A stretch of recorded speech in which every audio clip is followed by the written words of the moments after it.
ನಮಸ್ಕಾರ ವೀಕ್ಷಕರೇ, BLS food ಲಾಗ್ಗೆ ಸ್ವಾಗತ. ಈ ದಿನ ನಾವು ಎಣ್ಣೆ ಬದನೆಕಾಯಿ ಹೇಗೆ ಮಾಡೋದು ಅಂತ ನೋಡ್ಕೊಳ್ಳೋಣ ಬನ್ನಿ. ನಾನಿಲ್ಲಿ 1 ಕಪ್ನಷ್ಟು ಕೊಬ್ಬರಿನ ತೊಗೊಂಡಿದ್ದೀನಿ, 1 ಇಂಚಷ್ಟು ಚಕ್ಕೆ, 5 ಲವಂಗ, 1.5 ಟೀ ಸ್ಪೂನಷ್ಟು ಬಿಳಿ ಎಳ್ಳನ್ನು ಸೇರಿಸಿದ್ದೀನಿ.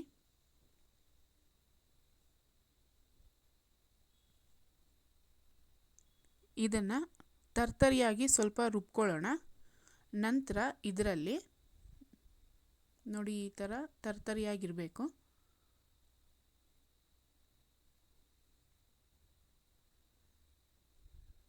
ಈಗ 1 ಟೇಬಲ್ ಸ್ಪೂನಷ್ಟು ಶೇಂಗಾ ಬೀಜನ ಸೇರಿಸಿದ್ದೀನಿ. 7 ರಿಂದ 8 ಬೆಳ್ಳುಳ್ಳಿ ಎಸಳು, 1 ಇಂಚಷ್ಟು ಶುಂಠಿ ಕಟ್ ಮಾಡಿ ಸೇರಿಸಿದ್ದೀನಿ, ಸ್ವಲ್ಪ ಕೊತ್ತಂಬರಿ ಸೊಪ್ಪು ಹಾಗೂ 1 ಟೊಮೊಟೊ ಹಣ್ಣು. ಇದನ್ನು ನೀರು ಹಾಕದೇ ಇರೋ ಥರ ರುಬ್ಕೋಬೇಕು. ಇದು ಗಟ್ಟಿಯಾಗಿರಬೇಕು, ಫೈನ್ ಪೇಸ್ಟ್ ಮಾಡ್ಕೋಬೇಕು. ನೋಡಿ ಈ ಥರ ಇರಬೇಕು, ದಪ್ಪ ಇರಬಾರ್ದು. ಈ ಥರ ರುಬ್ಕೊಂಡಿದ್ದಾದ ನಂತರ ಒಂದು ಬೌಲಲ್ಲಿ ಇದನ್ನು ತೆಗೆದಿಟ್ಕೊಳ್ಳೋಣ. ನಂತರ ಅದರಲ್ಲಿ 1/4 ಟೀ ಸ್ಪೂನಷ್ಟು ಅರಿಶಿಣ,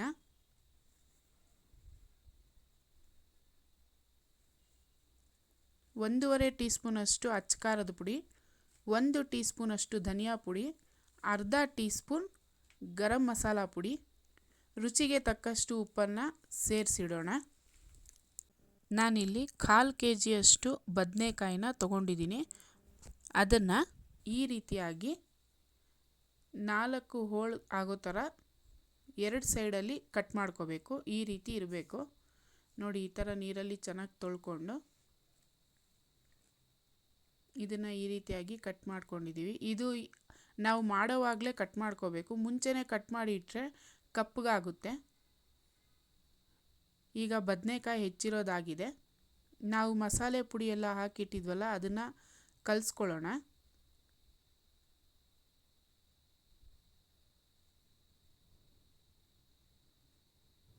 ಇದು ಗಂಟಿಲ್ದಂಗೆ ಕಲಿಸ್ಕೋಬೇಕು. ಈಗ ನಾವು ಹೆಚ್ಚಿಟ್ಟಿರುವಂಥ ಬದನೆಕಾಯಲ್ಲಿ ಈ ಮಸಾಲೆನ ತುಂಬ್ಕೋಬೇಕು.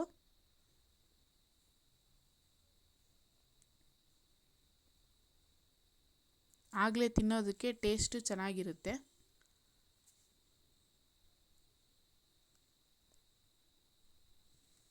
ಈ ಥರ ಮಿಕ್ಕ ಬದನೆಕಾಯೆಲ್ಲ ಇದೇ ಥರ ಮಸಾಲೆ ತುಂಬಿ ಇಡೋಣ. ಸ್ವಲ್ಪ ಪ್ರೆಸ್ ಮಾಡ್ಕೋಬೇಕು. ನೋಡಿ ಈ ಥರ. ನೋಡಿ ಈಗ ತುಂಬಿದ್ದಾಗಿದೆ. ಇಷ್ಟು ಮಸಾಲೆ ಉಳಿದಿದೆ. ಇದನ್ನು ನಾವು ನಂತರ ಸೇರಿಸ್ಕೊಳ್ಳೋಣ. ಈಗ ಒಂದು ಕಡಾಯಿನ ಹೀಟ್ ಆಗೋದಕ್ಕೆ ಇಟ್ಟಿದ್ದೀನಿ.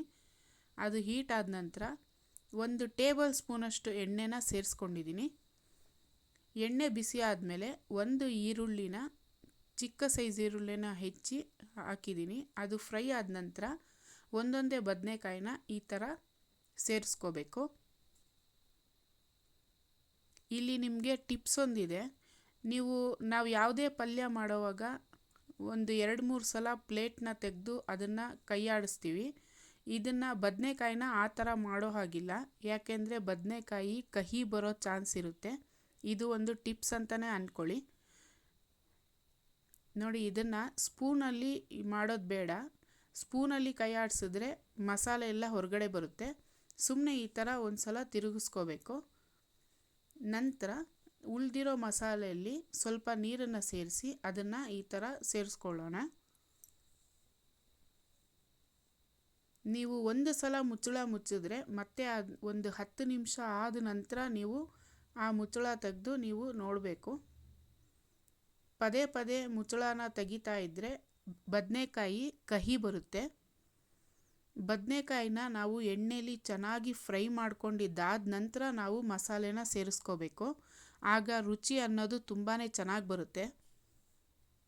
ಇದು ರೊಟ್ಟಿಗೆ, ಚಪಾತಿಗೆ, ಅನ್ನದ ಜೊತೆನೂ ಚೆನ್ನಾಗಿರುತ್ತೆ ಕಾಂಬಿನೇಷನ್ನು. ನೋಡಿ ರುಚಿಯಾದ ಎಣ್ಣೆ ಬದನೆಕಾಯಿ ರೆಡಿಯಾಗಿದೆ. ನಿಮಗೆ ಈ ರೆಸಿಪಿ ಇಷ್ಟ ಆದಲ್ಲಿ ಲೈಕ್ ಮಾಡಿ, ಶೇರ್ ಮಾಡಿ, ಸಬ್ಸ್ಕ್ರೈಬ್ ಮಾಡಿ. ನಿಮ್ಮ ಅನಿಸಿಕೆಗಳನ್ನು ಕಮೆಂಟ್ ಮೂಲಕ ತಿಳಿಸಿ. Thank you.